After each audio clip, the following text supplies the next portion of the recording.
When we started working with young men and fathers and talking about gender equality, we have saw that from the first year to the 1 decade of the project that we have learned a lot the need of engagement of men and fathers more than we thought that we knew. While working with men and fathers, we saw that how much they struggle to express themselves and be themselves in society, which where it is like a patriarchal system, and the society has different expectations for men to behave or act in society or towards other men or other women. And we have seen that this pressure actually has not allowed them to be themselves. And they always had to, in a way, to wear this mask to pretend they're strong and masculine when they go outside of their homes, because there was this fear of showing fear, and they had to show always strength in order to protect the honor of the family. And we have seen that how much this harms them, because they are not being honest with themselves, they are not being honest with other people around them.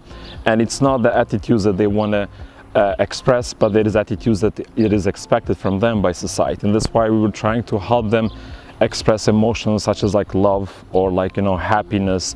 At the same time, realize that not everything should be dependent on them to keep the family and maintain or bring the goods in the family, but when duties are shared, there is a happiness in the families. Ako pogledamo najrazvijenija društva na svetu, vidimo da baš u njima rodna ravnopravnost je najzastupljenija, što će reći da pored žena i muškarci imaju izuzetno veliku korist od rodne ravnopravnosti. Dakle, ako bih vas pitao sad da li biste radije živjeli u jednoj ultra razvijenoj Nemačkoj ili Velikoj Britaniji ili biste živjeli u Turkmenistanu, pretpostavljam uz dužno poštovanje Turkmenistancima da ćete da kažete da ćete da navedete neku zapadnoevropsku zemlju, zato što je tamo blagostanje mnogo veće nego što je, na primjer, u jednom Turkmenistanu. I gle slučaja, gle čuda, upravo su te zapadnoevropske zemlje mnogo više imale korist i u njima je u suštini postoji ta rodna ravnopravnost. I dakle, naučno je dokazano, nije ovo nešto sam sad izmislio, nego je naučno dokazano da zemlje u kojima postoji rodna ravnopravnost imaju veći ekonomski rast nego zemlje u kojima te rodne ravnopravnosti nema ili postoji samo u tragovima.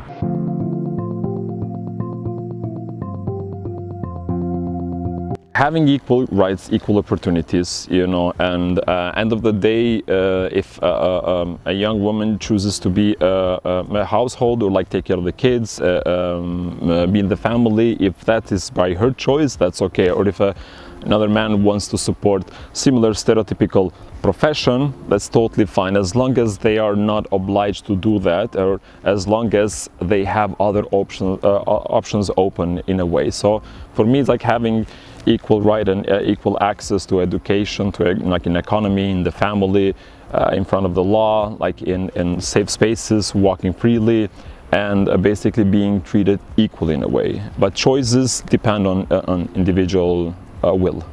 Za mene rodna ravnopravnost kad umem sam da očistim kuću, da usisam, da počistim prašinu, da prostrem veš, da skuvam ručak. Međutim, ne znam da skuvam ručak, to i dalje ne znam, to radi supruga, ali eto, kako za kog muškarca. Znači, to treba da bude nešto jako praktično, dakle, obavljanje nekih kućnih poslova, ali pored toga ja bih naglasio i važnost da žene nasleđuju imovinu. Jer, na primjer, na Kosovu trenutno imamo tek neki 12-13% žena koje nasleđuju imovinu u porodici, što je drastično manje od bilo koje razvijene zemlje. Tako da mislim da je to neko praktično primenjivo sredstvo za rodnu ravnopravnost.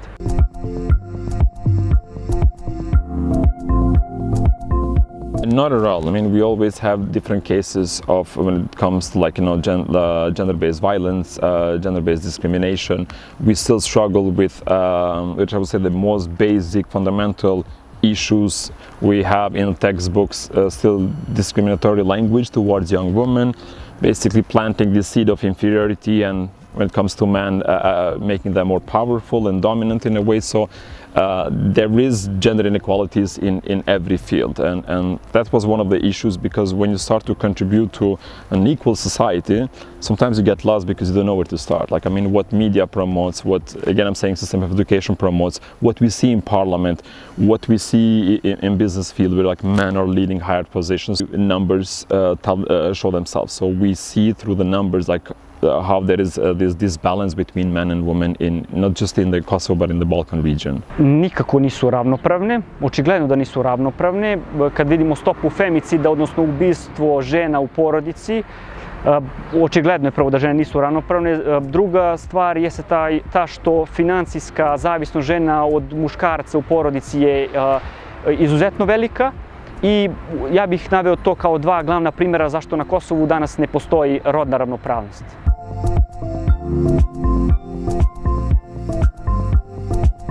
I think, you have to use different ways and mechanisms to speed up the process when you know like it's for good cause. So hopefully we will come to a day where like there shouldn't be a gender quota. But in the days that we are today, I think this was a progress that it was said that they should have a gender quota, like pushing political parties to have more women representatives leading different positions, and hopefully we will not be stuck with this 30%, but exceed. And we have saw that how this actually helped exceed these numbers.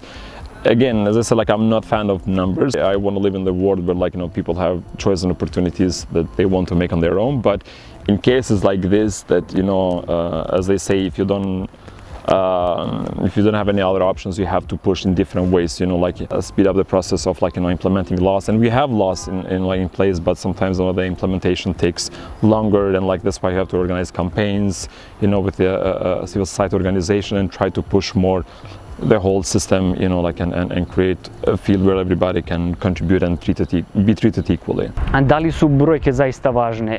Za neke ljude jesu, za neke ljude nisu. Neki ljudi su podložni tim statističkim podacima, pa ih onda pogodite kad im kažete da je na Kosovu ubijeno toliko i toliko žena ove godine ili je pretučeno toliko žena, a kod drugih ljudi uopšte to ne igra nikakvu ulogu. Meni lično jesu važni jer je bitno da znamo te podatke kako bismo ustanovili da li rodna ravnopravnost postoji ili ne postoji. U našem slučaju očito ne postoji.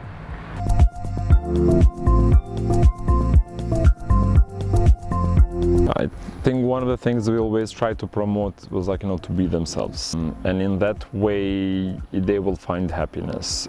When we involve young men to talk about gender equality, we're not doing this as a favor to a woman. We're doing that too, but I'm saying they should keep thinking as well that this is needed for them as well. For their own sake, and to not see this as oh, I'm going there to help.